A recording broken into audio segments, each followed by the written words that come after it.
Magic is more than a system of rites or a collection of esoteric correspondences.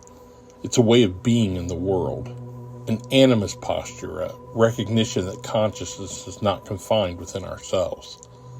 Through magic, we learn to enter into conversation with the living universe, and that communion is expressed through our creativity.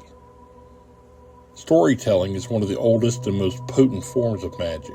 Whether written, illustrated, played, danced, spoken, or sung, the expressed narrative is a ritual structure. The rhythm and movement is an incantation.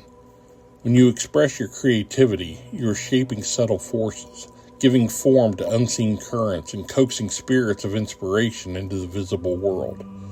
A poem is a charm. A song is a summoning. A novel is a magical working. Magic is art. And art is magic. It is all a ceremonial operation that unfolds and envelops both the creator and their audience. Storytelling, regardless of the medium, is a conduit to the animist cosmos.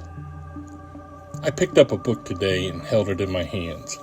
It was leather-bound in 1875. It had shelf and reading wear, scuffs and rounded edges, cracks in the spine. The binding was good, with a slight hinge issue, and the pages, while aged, were clean with gentle foxing. A previous owner had underlined certain passages in pencil. There was the occasional notation in the margins.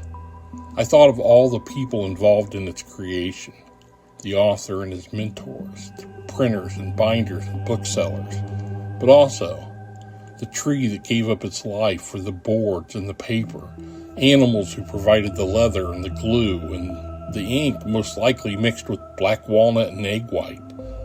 All of that so that I could hold a book on occult philosophy as it was interpreted in the late 19th century, but distilled from much earlier sources. Yes, it's a book about magic, but it is also the product of magic. We're all part of a collective thread, stretching all the way back to the original act of creation, when the universe came into being, when nothing realized it was something. It is that spark of creation from which our stories come and how they get passed along, from one soul to the next.